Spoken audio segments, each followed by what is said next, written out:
Puji nama Tuhan, Shalom Bapak Ibu Jemaat.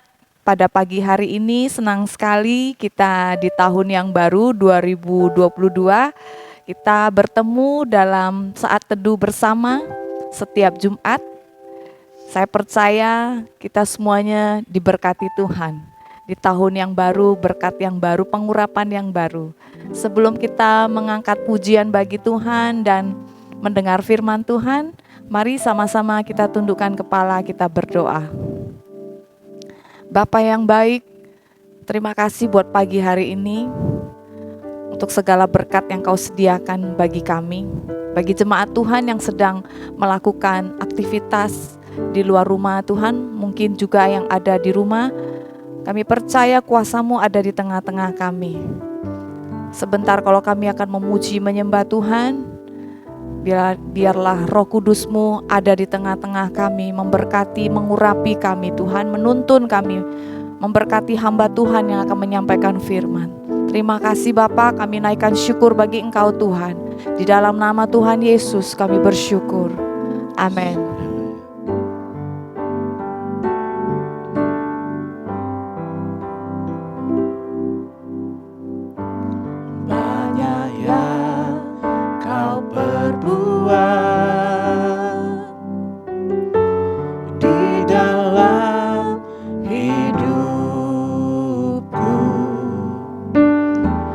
Rancangan indahmu terjadi di hidupku, Bapa yang mengerti segala yang ku perlu. Kasih-Mu sempurna, nyata dalam hidupku. Ku bersyukur Bapa, ku bersyukur Tuhan, buat kasih setiamu di dalam hidupku. Ku bersyukur, ku bersyukur, ku bersyukur Bapa, ku bersyukur Tuhan, buat kasih setiamu di dalam hidupku. Ku bersyukur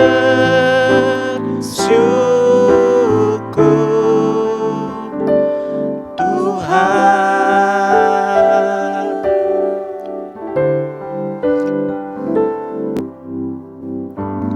Banyak yang Kau perbuat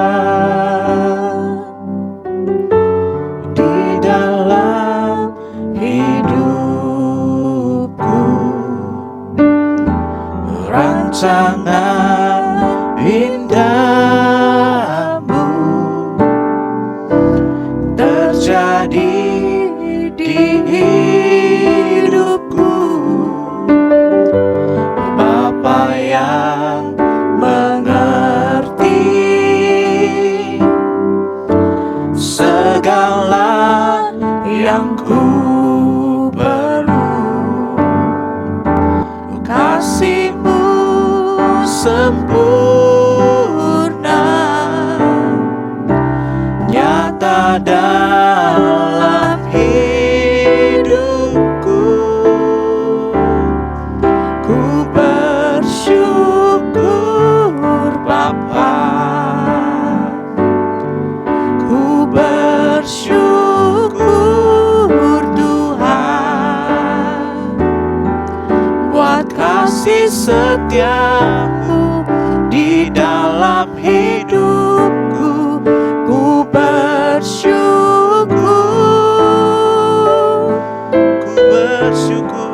ku bersyukur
bersyukur Tuhan buat kasih setiamu di dalam hidupku.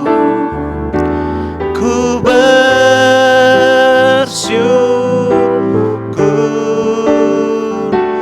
ku bersyukur,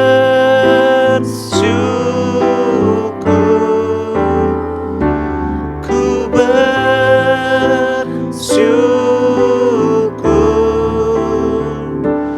Tuhan.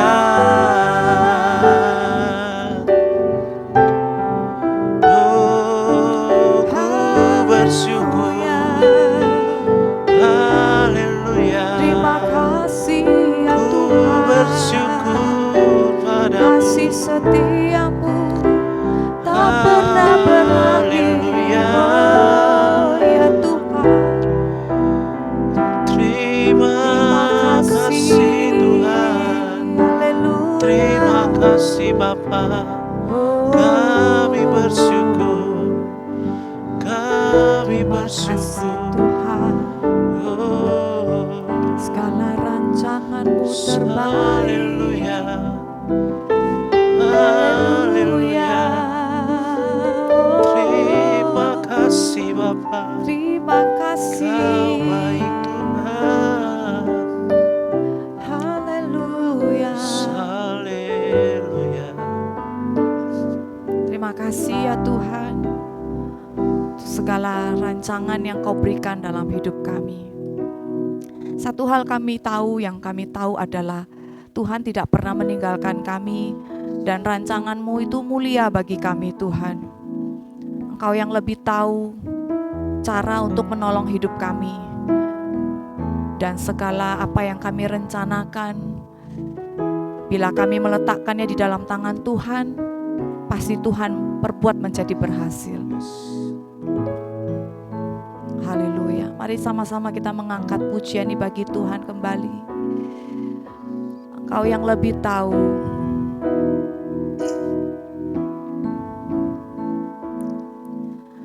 Engkau yang lebih tahu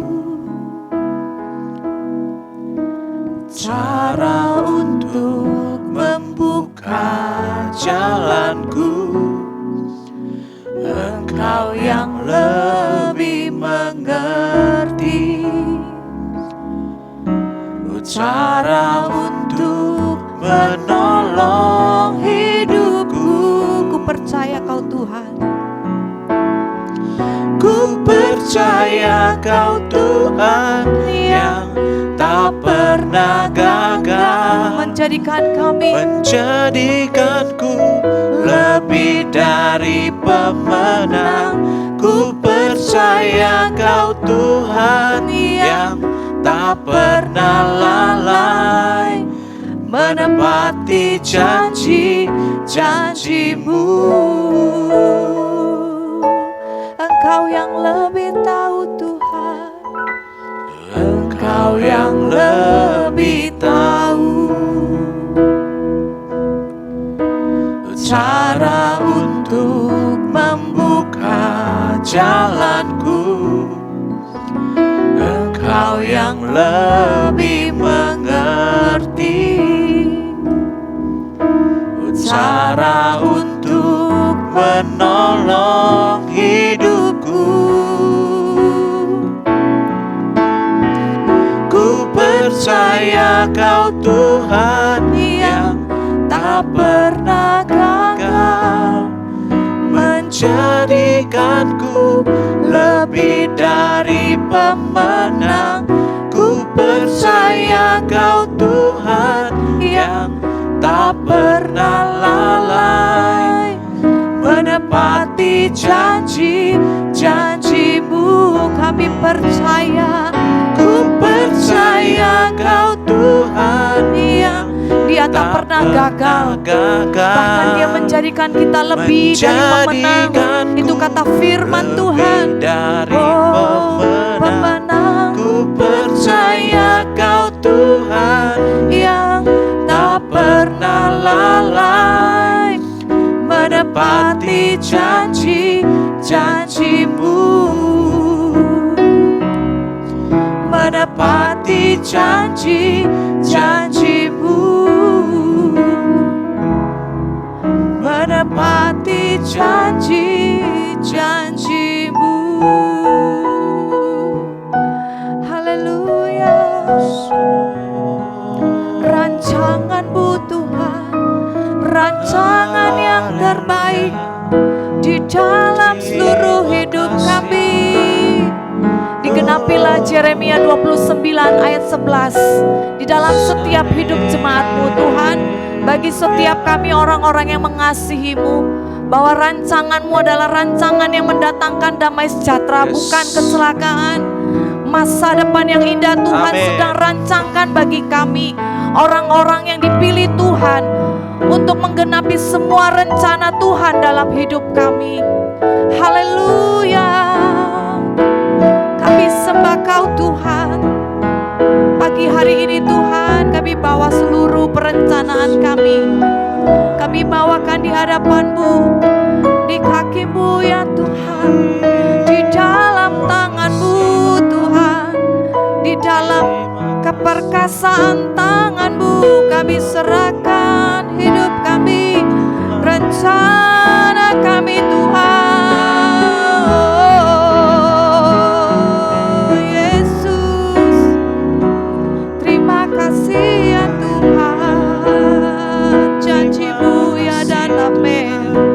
Janji-Mu bagi kami dari awal tahun ya Tuhan sampai akhir tahun digenapi dalam hidup kami. Haleluya.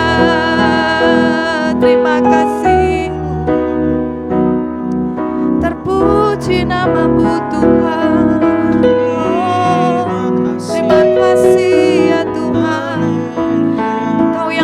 Hidup kami, Kau yang membawa kami Tuhan untuk masuk dalam rencana-Mu.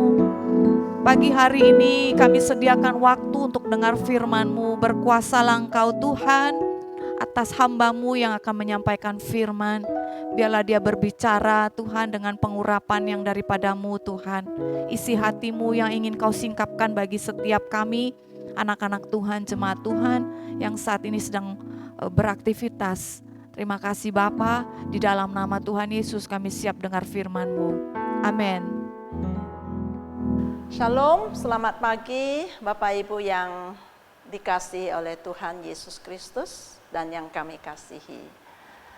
Hari ini kita masih dalam nuansa tahun baru, di mana kita baru masuk 13 hari tahun baru 2022. Oleh karena itu saya ucapkan selamat tahun baru buat kita semua. Tuhan Yesus memberkati kita. Bapak Ibu yang dikasihi oleh Tuhan, pada umumnya kalau kita memasuki tahun yang baru, selalu ada pengharapan yang baru. Kenapa? Karena di tahun-tahun yang kita lalui, kita pasti buat banyak rancangan-rancangan.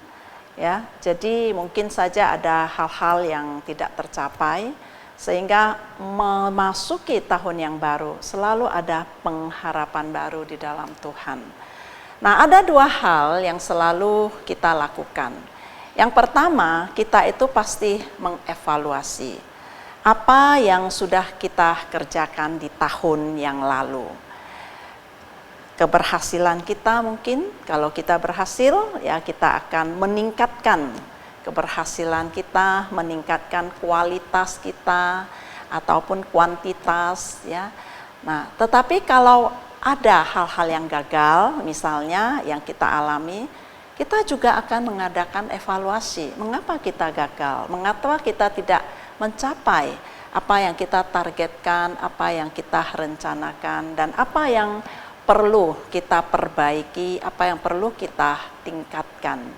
Nah, itu yang pertama. Yang kedua, saudara, kita pasti ya membuat perencanaan yang baru. Artinya, kita akan meriset kembali hal-hal yang akan kita kerjakan sepanjang tahun baru yang akan kita jalani. Nah, saudara, tentu saja kita semua itu ya mau berhasil, ya tidak ada satu orang pun mau kegagalan ya atau mau gagal gitu ya.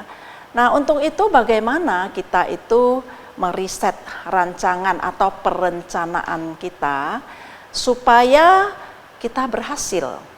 Nah, saudara, firman Tuhan mengajarkan kita ada 3 hal. Yang pertama, yaitu supaya kita berhasil itu, saudara, kita harus melibatkan Tuhan dalam segala perencanaan kita. Melibatkan Tuhan itu artinya kita tidak melupakan Tuhan dalam membuat segala sesuatu rencana yang akan kita lakukan. Nah, apa alasannya?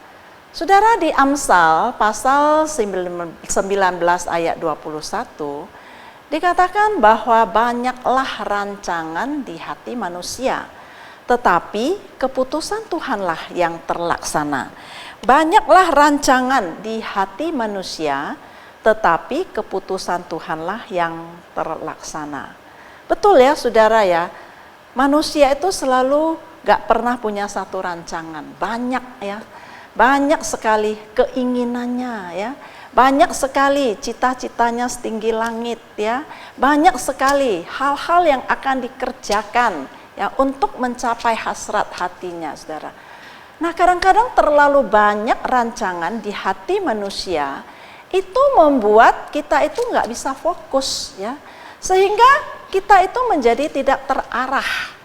Nah, hal-hal yang penting yang mesti kita kerjakan, yang mesti kita prioritaskan, itu kita tidak kerjakan.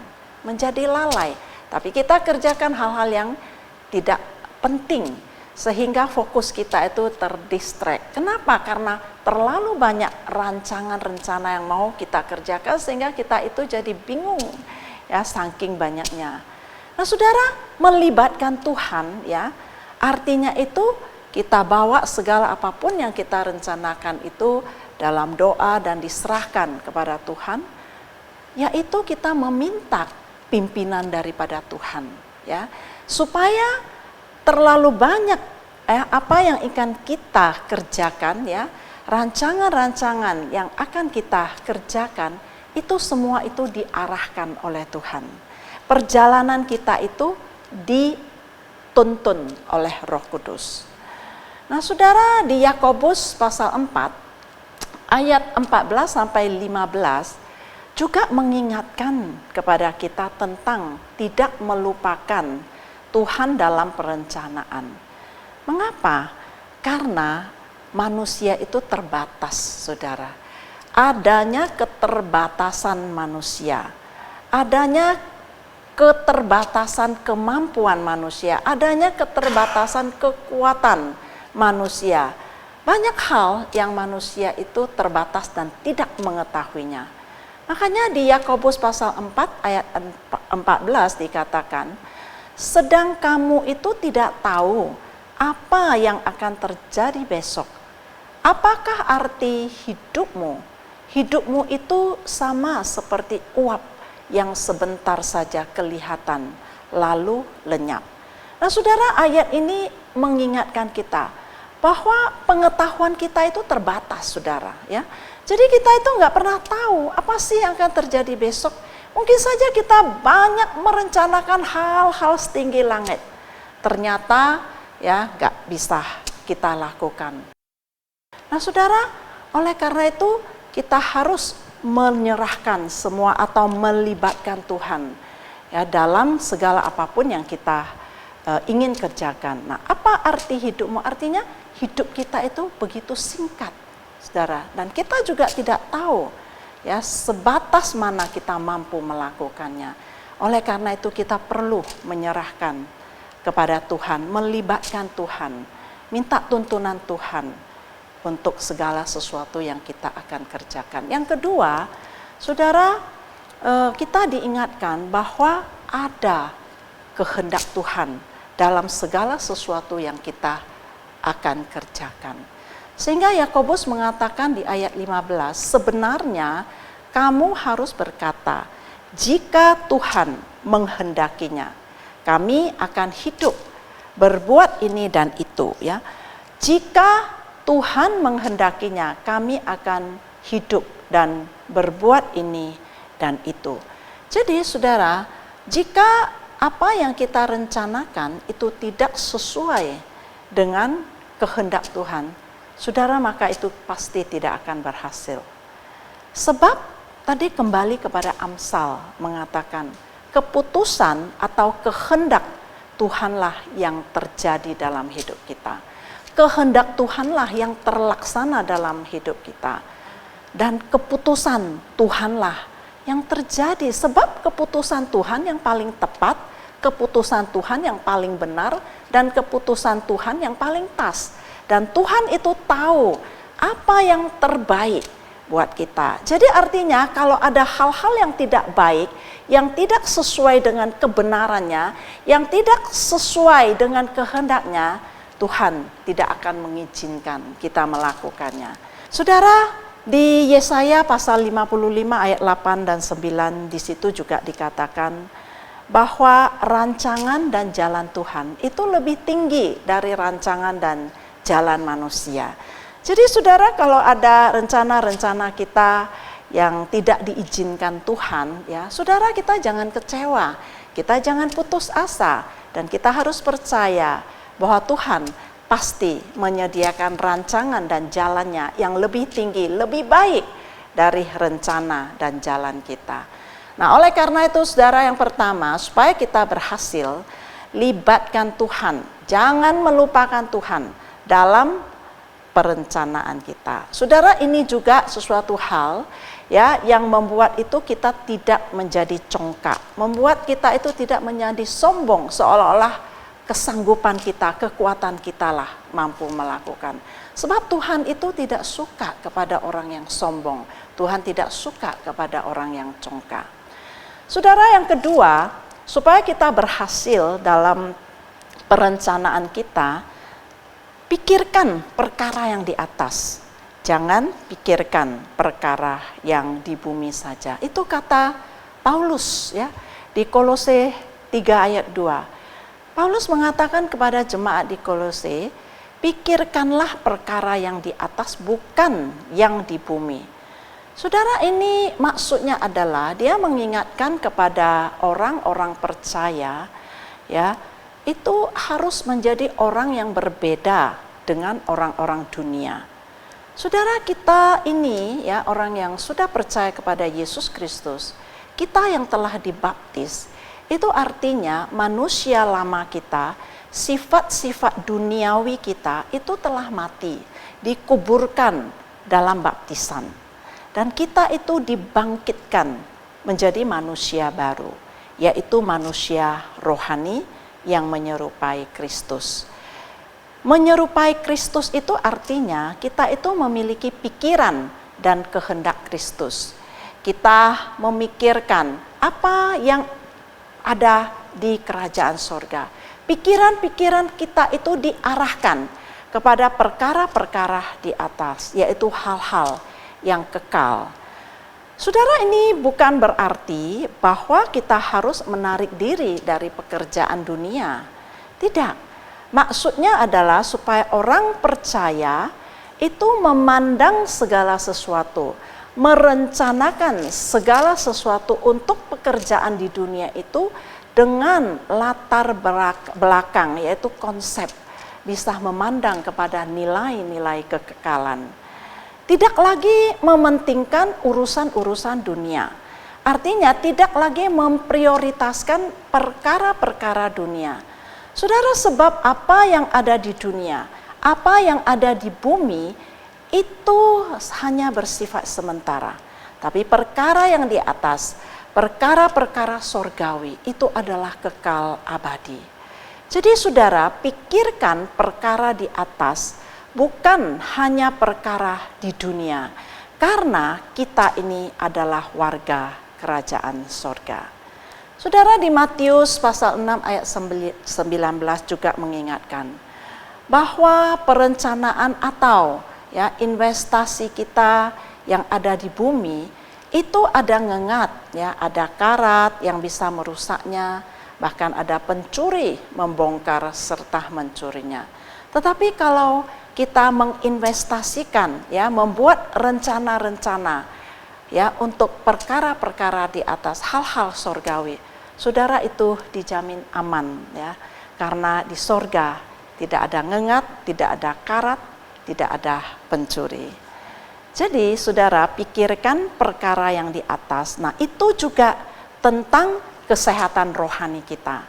Jangan sampai kita itu makmur dalam perkara duniawi. Kita itu kaya, berlimpah dengan harta benda. Tetapi kita krisis dan kering rohani kita. Kita jauh dari Tuhan. Sebab orang yang krisis rohani, saudara, hidupnya itu tidak akan menghasilkan buah.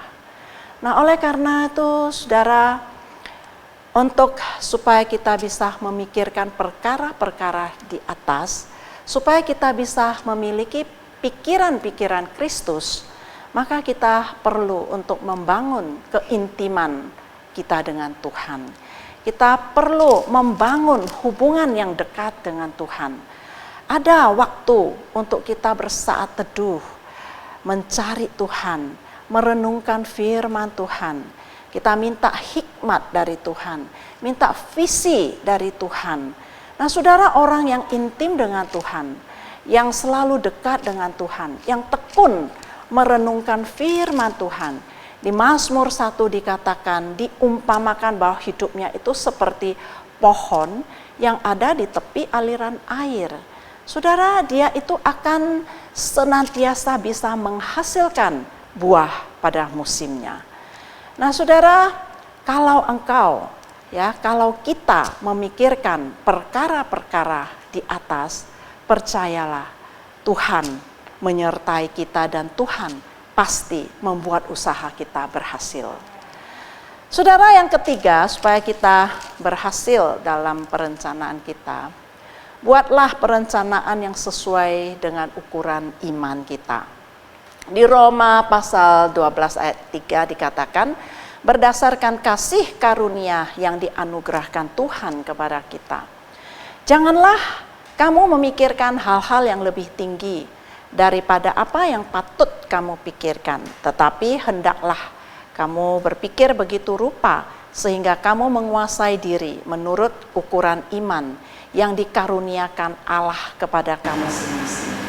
Jadi artinya, buatlah segala sesuatu rencana-rencana kita sesuai dengan kesanggupan kita, saudara, sesuai dengan kekuatan kita, sesuai dengan iman kita, supaya kita berhasil. Nah, contohnya di Lukas pasal 4 ayat 28 sampai 23. Di situ dikatakan bahwa ada orang yang ingin mendirikan menara. Nah, haruslah dia itu duduk terlebih dahulu, membuat anggaran biayanya, menghitung kemampuannya. Kalau uangnya itu cukup untuk menyelesaikan pekerjaan itu. Sebab jikalau ia sudah meletakkan dasarnya dan ia tidak dapat menyelesaikannya, jangan-jangan semua orang melihatnya, mengejek dia. Saudara, kita tentu tidak mau seperti itu, bukan? Nah, orang-orang akan mengatakan bahwa orang itu mulai mendirikan, tetapi ia tidak sanggup menyelesaikannya. Atau contoh yang lain, raja manakah yang kalau mau pergi berperang melawan raja lain, nah dia juga harus terlebih dahulu mempertimbangkan kekuatannya. Apakah dengan 10.000 orang ia sanggup menghadapi lawannya yang mendatanginya dengan 20.000 orang? Artinya apa? Musuhnya lebih banyak daripada kekuatan dia. Nah, kalau dia tidak mampu, mungkin dia akan cari jalan bagaimana dia mengirim utusan kepada musuh itu dan menanyakan syarat-syarat perdamaian, mencari perdamaian. Jadi saudara, kembali kepada rencana-rencana supaya kita bisa berhasil sepanjang tahun ini, maka kesimpulannya adalah yang pertama, saudara, jangan melupakan Tuhan. Libatkan Tuhan dalam segala kegiatan yang akan kita lakukan dan dalam perencanaan. Yang kedua, saudara, pikirkan perkara yang di atas dan jangan hanya pikirkan perkara di bumi. Karena Di bumi, rumah kita itu adalah sementara, tempat tinggal yang sementara. Tetapi di atas, di sorga adalah tempat kita yang kekal selama-lamanya. Yang ketiga, buatlah rencana yang sesuai dengan ukuran iman, kekuatan dan kemampuan kita. Tuhan Yesus memberkati kita semua dan kami doakan semoga usaha Anda semua berhasil sepanjang tahun ini. Amin. Saudara, mari kita tundukkan kepala, kita berdoa.